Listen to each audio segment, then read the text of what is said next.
오늘 본문 말씀을 통해서 사도 바울은 살아있는 것보다 죽어서 죽게로 가는 것을 훨씬 더 원하고 있습니다. 다시 말해서 죽음이 하나도 무섭지 않다는 것입니다. 그러나 수많은 사람들, 거의 대부분의 사람들은 죽음을 무서워하고 두려워합니다. 그런데 알아야 할 것은 신앙인의 완성은 죽음의 문제를 해결할 때 비로소 진정으로 이루어집니다. 아무리 열심히 신앙생활을 하고 있다고 하더라도 여전히 죽음이 두렵고 무서운 것이라면 아직도 갈 길이 먼 것입니다. 인간의 타락, 인간의 탐욕, 인간의 불황, 그 다음에 인간의 불행, 모든 삶에 있어서의 부정적인 것들이 왜 우리의 삶에 나타나느냐 하면은 그것은 죽음의 문제를 해결하지 못했기 때문입니다. 죽음에 대한 불안과 두려움 때문에 전혀 두려워해서도 안 되고 무서워하지 않아도 될 것을 무서워하고 진실로 두려워해야 할 것을 무시하는 그러한 일들이 일어납니다. 이렇게 하나님께서 만드신 삶의 순리에 역행하는 이유는 모두 다 죽음에 대한 공포, 두려움, 불안 때문입니다. 우리 예수님께서 말씀하십니다. 몸은 죽여도 영혼은 능히 죽이지 못하는 자들을 두려워하지 말고 오직 몸과 영혼을 능히 지옥에 멸하시는 자를 두려워하라. 마태복음 10장 28절 말씀입니다. 몸은 죽여도, 이 육체는 죽여도 영혼은 죽이지 못하는 것, 바로 사탄을 말합니다.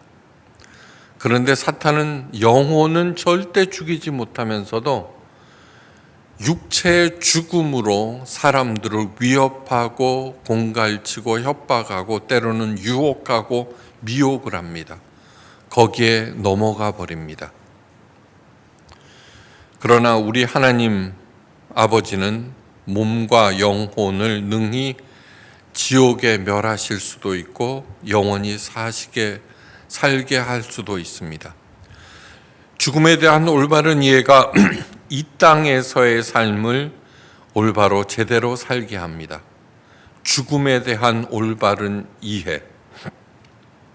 죽음을 두려워하고 오해한 결과가 인간의 교만과 탐욕, 인간의 모든 부정적인 면으로 나타나고 그 결과는 아무리 열심히 한다고 해도 실패와 파멸입니다. 사도 바울이 말합니다. 내가 두 사이에 끼었으니, 두 사이, 삶과 죽음 사이에 끼었는데 떠나서 그리스도와 함께 있을 욕망을 가진 이것이 더욱 좋으나 그러나 내가 육신에 거하는 것이 너희를 위하여 더 유익하니라고 말합니다. 복잡하게 말하고 있는 것 같으나 그 뜻은 대단히 간단합니다. 나는 삶과 죽음 사이에 끼어 있는데 우리 모두가 그렇죠. 태어났죠. 언젠가는 반드시 죽을 것이죠. 그런데 사도 바울이 원하는 것은 뭐냐 그러면 빨리 죽어서 그리스도 예수 앞으로 가는 것이라고 말합니다. 그런데 내가 그럼에도 불구하고 살아있는 이유는 바로 빌립보 교인들을 위해서 할 일이 더 남아있기 때문이다 라고 말합니다. 사도 바울이 이렇게 말할 수 있는 단 하나의 이유는 죽음에 대한 올바른 이해와 부활에 대한 확신 때문입니다. 다시 말해서 우리는 끊임없이 예수 그리스도의 부활과 우리 몸의 부활, 우리의 영생에 대한 것을 앵무새처럼 반복하고 있지만 그것을 구체적인 현실로 받아들이지 않고 있습니다. 그냥 생각 속으로만, 그냥 그렇다니까 그런 줄 알면서 살아가는데 실제로는 육체의 죽음을 대단히 무서워하고 두려워합니다. 사도 바울에게 죽음에 대한 인식의 결정적인 역할을 한 것은 스데반 집사의 순교입니다. 스데반 집사는 예루살렘에서 일어난 첫 박해의 최초의 순교자입니다. 스데반 집사가 거리로 나가 예수님을 증거합니다. 부활하신 예수님이 하나님께서 보내신 구세주다. 그것을 들은 유대인들이 돌을 들고 몰려와서 스데반 집사에게 던졌습니다. 그때 아직도 예수님에 대해서 모르고 있던 바울도 그 자리에 있었는데 사도행전에서는 이렇게 그때 일을 전합니다. 성 밖에 내치고 돌로 칠세 증인들이 옷을 벗어 사울이라 하는 청년의 발 앞에 두니라. 사울은 부활하신 예수님을 만나기 전에 사도 바울의 이름이 사울입니다. 무수한 돌들이 날아와 스데반 집사의 몸을 때렸습니다. 머리가 깨지고 피가 철철 흘렀습니다. 그러나 스데반 집사는 성령이 충만하여 하늘을 우러러 보며 말합니다. 보라, 하늘이 열리고 인자가 하나님 우편에 서신 것을 내가 보노라. 그 말을 들은 유대인들은 더 열심히 돌들을 던졌습니다. 그러자 스데반 집사가 이렇게 외칩니다. 내 주여, 내 영혼을 받으시옵소서. 그 말에 더 많은 돌들이 날아옵니다. 스데반 집사가 마침내 쓰러집니다. 그리고 숨을 거두면서 말합니다. 주여, 저들에게 이 죄를 돌리지 마옵소서. 사도행전 7장 6절. 주여, 이 죄를 저들에게 돌리지 마옵소서. 저들이 몰라서 이렇게 하는 것입니다. 이 기도는 우리 예수님께서 십자가에서 숨을 거두시기 전에 자기에게 못을 박는 사람들을 위해서 한 기도와 똑같습니다. 이 모든 것을 가장 곁에서 보았던 바울에게는 큰 충격이었습니다. 그의 뇌리에는 돌에 맞아 죽어가면서도 자신들을 위하여 기도했던 스데반 집사의 그 평온한 얼굴이 박혔습니다. 무엇이 그로 하여금 죽음조차도 두려워하지 않게 하였는가? 무엇이? 그러나 당신은 바울이 유대교에 충실한 사람, 그러다가 다마스커스로 가는 길에서 부활하신 예수님을 만납니다. 예수님은 바울에게 내가 핍박하는 예수라고 밝히셨습니다.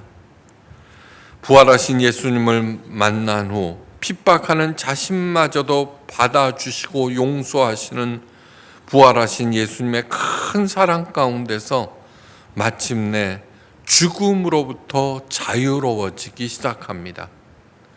그 이후 많은 일들을 겪은 것을 성경에 가장 자세하게 기록해 놓은 것이 사도 바울입니다. 사도 바울은 자신이 체험한 매우 특이하고 신비한 경험을 고린도 후서에서 다음과 같이 언급합니다. 내가 부득불 자랑하노니 주의 환상과 계시를 말하노라. 14년 전에 내가 셋째 하늘에 이끌러 갔다. 그가 몸 안에 있었는지 몸 밖에 있었는지 나는 모르거니와 하나님께서는 아시느니라. 그는 낙원으로 이끌려가서 말할 수 없는 말을 들었으니 사람이 가히 이르지 못할 말이로다. 고린도후서 12장 1절에서 4절 말씀입니다. 사도 바울이 가봤다는 셋째 하늘은 과연 어디일까요? 왜 몸 안에 있었는지 몸 밖에 있었는지 모른다는 그런 말을 하였을까요? 먼저 셋째 하늘이라는 개념은 유대인들의 하늘관에서 왔는데, 유대인들은 하늘이 7으로 나뉘어져 있고 그중 셋째 하늘은 의롭게 죽은 사람들이 머무는 장소라고 생각했습니다. 에베소서 4장 10절에도 내리셨던 예수가 곧 모든 하늘 위에 오르신 자니 이는 만물을 충만케 하려 하심이니라는 구절이 있습니다. 모든 하늘 위는 예수님께서 부활 승천하신 후에 머물러 계시는 하늘을 의미하며 그곳에서 무엇을 하시느냐? 만물을 충만케 하고 계신다는 얘기입니다. 사도 바울도 그곳에 가서 만물을 충만케 하시는 예수님으로부터 사람이 가히 이르지 못할 말을 듣고 체험한 것입니다. 또한 몸 안과 몸 밖을 구별했던 것은 유체 이탈일 가능성이 많습니다. 사도 바울은 몸을 장막이라고 표현하면서 이런 말을 합니다. 고린도후서 5장 1절에서 3절 말씀. 만일 땅에 있는 우리의 장막집이 무너지면 하나님께서 지으신 집, 곧 손으로 지은 것이 아니요 하늘에 있는 영원한 집이 우리에게 있는 줄 아나니 과연 우리가 여기 있어 탄식하며 하늘로부터 오는 우리 처소로 덧입기를 간절히 사모하노라. 이렇게 이 부분 벗은 자들로 발견되지 않으려 함이라. 사도 바울의 이 말은 죽었다가 다시 살아났을 때 다시 더러운 옷을 입는 것 같았다는 사람의 말을 이해할 수 있습니다. 영원한 하나님 나라, 영생에 대한 확신이 없으므로 우리들은 죽는 것을 무서워하고 다시 살아난 것을 기뻐하고 이렇게 하는데, 아니요, 오히려 다시 사는 것은 무너질 장막집, 다시 더러워진 그러한 것을 다시 덧입는 것과 똑같다는 그런 말과 마찬가지입니다. 사도 바울은 이런 말도 합니다. 내가 확신하노니 사망이나 생명이나 천사들이나 권세자들이나 현재일이나 장래일이나 능력이나 높음이나 기쁨이나 다른 아무 피조물이라도 우리를 우리 주 그리스도 예수 안에 있는 하나님의 사랑에서 끊을 수 없느니라. 로마서 8장 38절에서 39절 말씀입니다. 이 모든 것, 죽음에 대한 자유가 사도 바울에게만 특별히 주어진 것이 절대로 아닙니다. 사도 바울이 이방인의 사도가 된 것, 죽음을 절대로 두려워하지 않고 목숨을 걸고 복음을 전한 이유는 우리와 같은 보통 사람들도 자신이 전하는 복음을 듣고 죽음의 실체를 올바로 알고 죽음으로부터 자유로워지라는 것입니다. 하나님의 사람은 그 어떤 죄도 이미 예수님의 십자가에서 용서받았습니다. 그런데 어떤 이들은 그 사랑과 용서를 거부하고 제 길로 가버립니다. 그런 게 어디 있어? 회개한다고 다 용서받아? 사람을 죽여놓고. 근데 한번 깊이 생각해, 사랑의 관점에서 한번 생각해 보십시오. 자식이 부모의 뜻을 저버리고 엉망진창으로 살아가고, 그 다음에 지어서는 안 되는 죄를 지어버렸습니다. 그런데 그 망나니 자식이 돌아와서 진심으로 용서를 구한다고 합시다. 세상 법은 그를 용서하지 않지만 정말 진심으로 뉘우치고 있는 그 자식은 부모들은 다 용서하고 오히려 감사할 것입니다. 부모의 사랑보다도 훨씬 더 큰 것이 하나님의 사랑입니다. 사랑의 관점에서 한번 생각해 보십시오. 예수님과 사도 바울이 온 힘을 다해 전하는 것은 하나님의 용서를 이해하고 공감하고 받아들이고 바로 그 하나님의 사랑 안에서 살면은 그 삶이 천국으로 이어지고 천국에서 완성된다는 것입니다. 여러분, 영생이라는 거 절대 어렵지 않습니다. 종교생활 열심히 한다고 그 상으로 영생이 주어지는 것이 절대로 아닙니다. 다른 종교에서는 치성을 쌓고 종교 생활을 열심히 하면 극락 왕생한다고 하는데 기독교의 영생은 그런 것이 절대로 아닙니다. 사랑의 종교. 하나님은 우리를 자기 자신보다도 더 사랑하셨습니다. 그 증거가 예수님, 자기 독생자 예수님한테 너 신목사 대신해서 죽어라. 십자가에 못 박혀. 사랑하니까.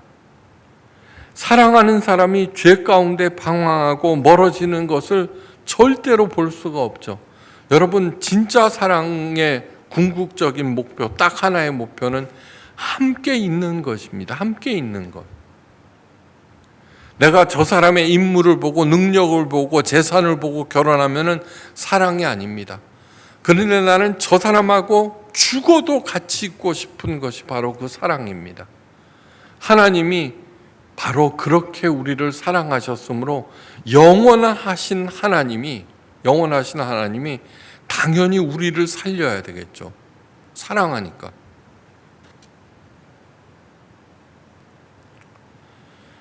그 사랑을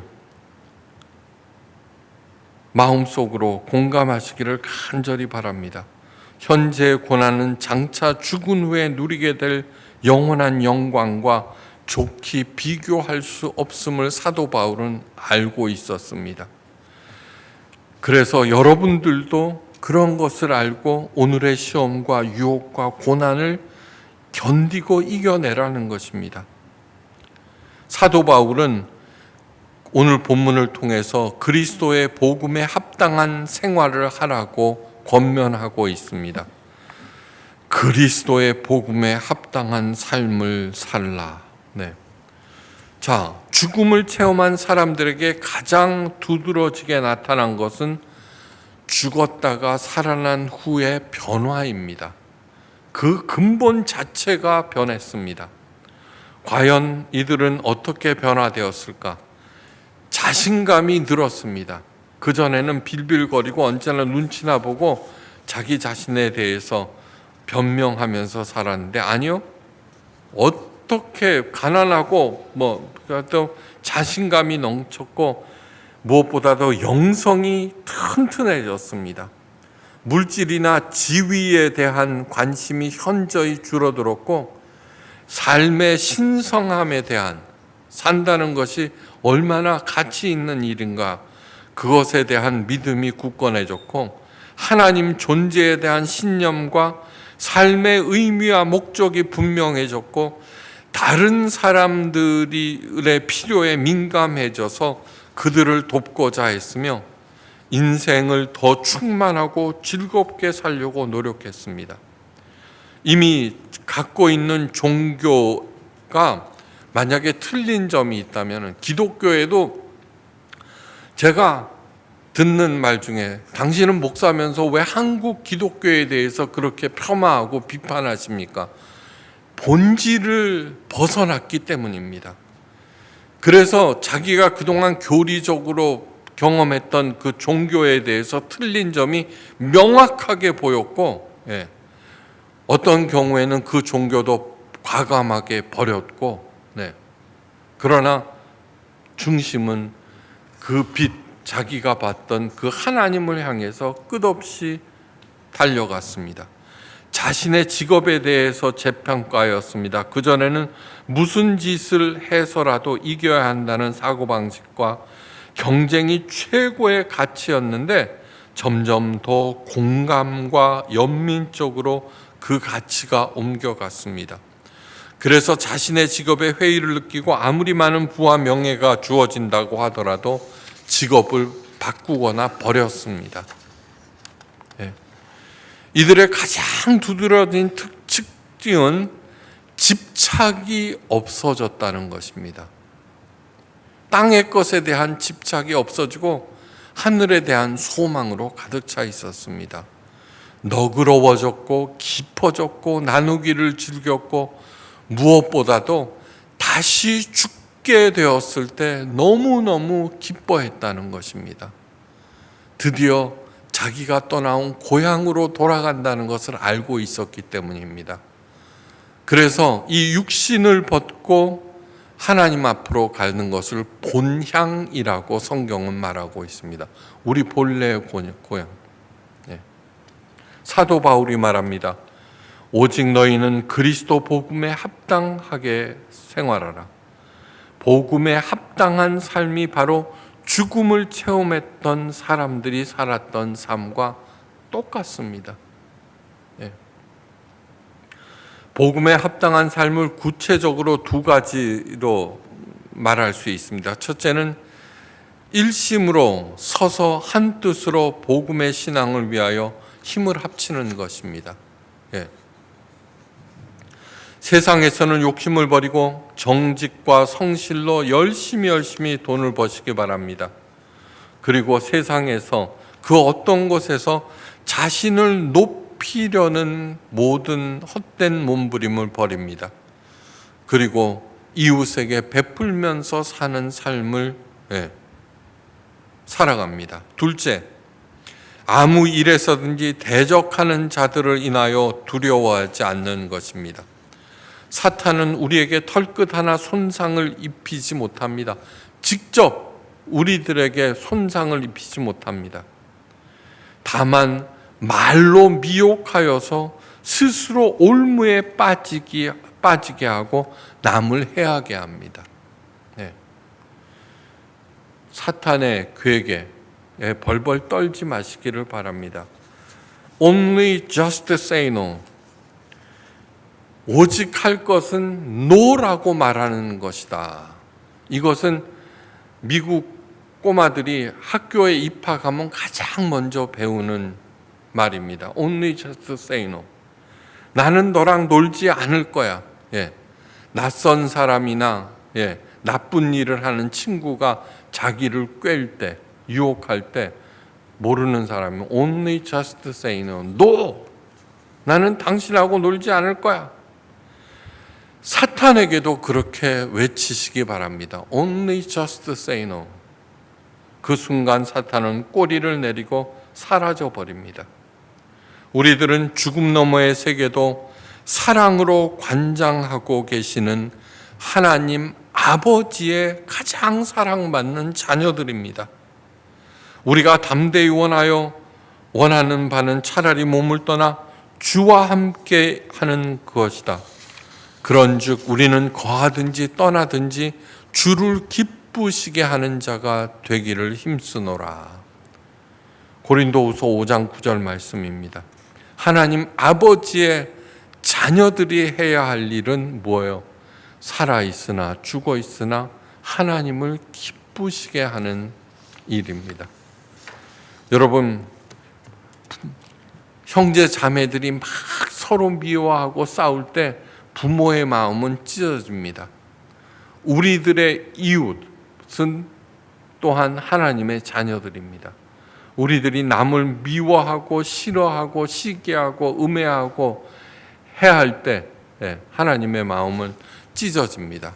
그러나 그들을 용납하고 돕고 서로 사랑할 때 부모이신 하나님께서 너무너무 기뻐하는 그러한 일입니다. 그러한 마음으로 살아갈 때 내가 무슨 일을 하든지 하나님의 약속대로 30배, 60배, 100배의 결실을 맺게 됩니다. 그렇게 되셔서 베풀고도 남음이 있는 삶을 사시기를 주의 이름으로 축원합니다.